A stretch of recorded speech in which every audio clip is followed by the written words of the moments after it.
Hello, welcome to another edition of On the Road with Legal Talk Network. This is Laurence Colletti, and I'm the host for today's show, which is being recorded on location at the 2019 ABA annual meeting in San Francisco, which is the city by the bay, as my panel here has told me very passionately. And so I'm welcoming a bunch of fun guests here. So I'm going to start to my left here. Start with Fred Alvarez. Welcome to the show. Hi, happy to be here. And next to you is Jessica James. Welcome to the show. Hello, thank you. And last but not least, Lori Andrus. Welcome to the show. Thanks for having me. So you all just completed your presentation for CLA in the City, and it was titled Equal Pay Trends in Litigation, Emerging Legislation, and Corporate Equity Initiatives. And so because it's a CLA in the City, which law firm were you presenting at? Leaf, Cabraser, Hyman, and Bernstein hosted us today. Excellent. How were the trappings? Were they nice? They were excellent. Most beautiful view. Awesome. So obviously, we've got a lot to discuss, but just to provide a little context on the expertise, I want to go around the table, ask for bios. Where do you work? What do you do? And since we started with Fred before, we're going to turn to Lori this time. Great. My name is Lori Andrus. I have my own law firm here in San Francisco. It's called Andrus Anderson. We do a full panoply of plaintiff side litigation, focusing on complex and class action litigation, including equal pay cases. Excellent. And Jessica? My name is Jessica James. I'm an attorney with Orrick, Harrington, and Sutcliffe. We have an office here in San Francisco. I'm actually based out of the Sacramento office. Do employer-side defense, defending against Title VII, equal pay claims. I am also a member of the California Pay Equity Task Force, which was commissioned by the governor in 2016 for the California Fair Pay Act laws. And Fred Alvarez. I'm a partner with the law firm of Coblentz, Patch, Duffy, and Bass in San Francisco. My normal job is to advise employers on employment law, but increasingly I'm spending more time being a monitor of consent decrees in the employment law arena. All right, so I'm looking for a volunteer here. If someone could give me the general synopsis, sort of the 50,000-foot view on all the topics that you all talked about during your session. I can do that. Yeah, I'm happy to do that. The Federal Equal Pay Act was signed into law in 1963. California's Equal Pay Act actually predated that law, but recently, in the last few years, has been strengthened to be the strongest equal pay law in the nation. New Jersey, Massachusetts, and other states are also strengthening or introducing equal pay laws at the state level. And worldwide, there's also been a focus on equal pay, with the UK in particular requiring reporting for the first time last year and revealing some real strong gender pay gaps that all of us here want to address from our different perspectives. And I also think that a lot of attention is being paid to the equal pay issue in the last few years thanks to Hollywood and the Sony email hack, which revealed that so many female actresses were being paid less than their male counterparts. So that has increased visibility of this issue in the popular media, and I think has driven employees to exercise their legal rights. And with the strengthening of the law in California, I think that also is driving employers to make sure that they're complying with the law. So it's keeping the three of us very busy. Well, it definitely caught my attention when I was reading the program for annual meeting here. You know, obviously the U.S. Women's soccer team winning the World Cup, and there's been some discussions about pay gap there, and so obviously front and center in the news. So obviously a very timely topic. You all helped me roadmap this a little bit, and I wanted to get a feel for the landscape for the laws and the legislation right now. I understand that there might be some federal components that are maybe a little stale at this point, maybe need to be updated, but there's, as you all were saying, there's been a lot of statewide updates. So just if we get a general feel for the landscape today. Who wants to handle that one? Sure, I can jump in there. As we were talking about, the Federal Equal Pay Act has been on the books for over 50 years now, and since 1993, I think Lori mentioned earlier, there's been proposed changes to it, but they haven't really gotten off the ground. Instead, we've seen just an increase in activity at the state level, whether it's for changing the standard for comparators, tightening defenses, prior pay laws, or laws geared toward pay transparency. That's where you're seeing a lot of movement, and keeping up with the many different states that are enacting and proposing legislation is a full-time job. I guess I would add that California has been a leader in this area. Jessica was on a statewide commission that looked into this whole topic from a broad perspective that represented lots of different interests, and They've been sort of pioneers in how you look at pay equity. And if I may add that, well, just emphasize what Jessica was saying on two particular points. The use of prior salary and also pay transparency are, from my perspective, two of the most important legislative initiatives. Because when you ask a prospective employee to tell the employer what she was making at her past job, you are likely reinforcing or perpetuating gender discrimination. Because when you're paid less, that follows you throughout your career. And so the prohibitions on the use of prior salary, I think, really have the potential to make dramatic change in this area. Similarly, pay transparency is a real benefit to employees. And so where states are encouraging employees to talk to one another about pay, where they are prohibiting employers from retaliating against employees for talking about pay, that can also be a real benefit to female workers, because many of my clients come to me and they say, I suspect I'm being paid less, but I don't know exactly. And that's a barrier to bringing a lawsuit.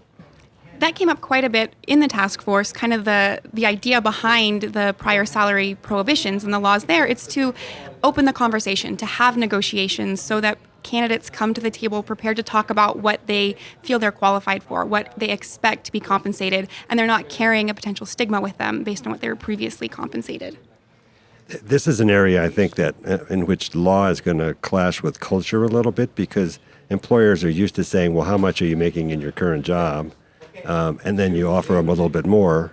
And if taking that off the table, it's going to take a while to get employers to think differently about how they pay new employees.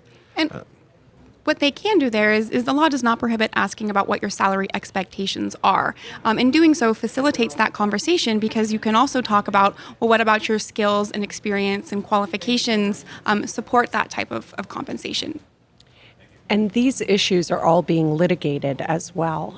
So legislation is an important piece of the puzzle, but there are two cases in particular that your listeners might want to follow if they're interested in this area. One is Rizzo versus Jovino. It's a Ninth Circuit case that was overturned on procedural grounds after the death of Justice Reinhart, and it's being reconsidered now with a new panel. So in the Ninth Circuit states there may be a new opinion in the coming months that talks about the use of prior salary and when it's appropriate or if it's appropriate. And then the other case that has currently pending a certiorari petition before the U.S. Supreme Court is Ramos versus Winston and Strawn. And that case involves an arbitration agreement, and I think it will be a significant one because the California Court of Appeal was reinforcing the Armendariz factors in spite of the Lewis versus Epic Systems case that came down a year ago or a year and a half ago from the Supreme Court. So there's some kind of epic litigation battles that are going on right now that potentially may change the landscape dramatically. Oh, and from an employer perspective, I mean, so that's the legal perspective. But from an employer perspective, these cases will have impact. And what's, I guess, trying to get in front of, trying to be a lawful employer, how should you be getting in front of some of this legislation then? Well, especially after California's enactment of the Fair Pay Act, it's a little bit different than what was on the books. And we had a lot of questions of, well, how do you comply with this? What should we be doing? If employers are not already doing so, it's encouraged that you take a look at your data and conduct a pay equity analysis. We recommend engaging in experienced professionals to do that, whether it's lawyers and labor statisticians to help develop that model. But that's definitely something that employers can do, but not stopping at the statistical data itself. It's looking a little bit deeper, having the conversation with the employer. What are your practices? How are they carried out? How are you classifying employees? Those types of conversations. It also will require some change in approach to pay scales and pay bands, as if there is too much flexibility in the pay levels, you'll end up finding disparities. And so we're going to have to train employers to start to look much more at what is this job really worth and just paying just for that, as opposed to having a whole wide range of things or paying kind of whatever you got to pay to get the person. So there'll be some cultural issues that really need to change. And there are some excellent examples of companies doing the right thing right here in California, major, massive companies, actually, sometimes voluntarily, sometimes at the urging of our first spouse, Jennifer Siebel Newsom, who created the Equal Pay Pledge, and something like 30 major California companies have already signed on to it. And those companies are agreeing to do self-audits that Jessica and Fred are referring to. One who was a leader in that arena is Salesforce, and Mark Benioff, at the prompting of some of his female vice presidents a few years ago, did a self-audit and found that there was a gender gap of $3 million in his workforce. And his workforce is large. It's about 30,000 employees. He corrected it that year, leveling up the women to being paid what they should be paid given the work that they were doing. And then a year later, he said, well, let's look at it again, and found that the gap had reopened just by virtue of the fact that so many employees had come and gone, and there were so many hiring decisions, the cumulative effect of which was to find yet another gender pay gap just 12 months later. So he has now taken on an annual self-audit, and from my perspective on the plaintiff side, that seems like a model way to handle the problem. All right, so one of the goals I have with some of these interviews is to leave some practical tips. And so obviously, this discussion has taken the perspective of attorney representing a client, but also the employer as well. And so what I'd like to do is a couple of things, just practical takeaways from each of you for attorney or for their client, an employer, and then maybe some resources they can turn to make sure that they're in compliance, try to do the right thing. And so who wants to go first? Well, I think, as Jessica suggested, I think the first thing you do from the employer side is to try to figure out whether you have a problem. And it's easier said than done, because people by their nature don't want to, look in the mirror and say, gee, I need to do this or I need to do that. And we were asking our clients to look hard at how you pay people and whether there are disparities in your pay, in your workforce, and then to figure out a way to address them. And underlying that is also trying to figure out why people get paid what they do pay. And when you do that, you find that there are lots of different opinions about that. And one manager will say, I pay for performance. Another one will say, well, I pay for experience. And if you have them in a sort of a similar job, you'll get different answers in how people get paid. So we have a lot of work to both figure out what the problem is and then start working on a solution to it.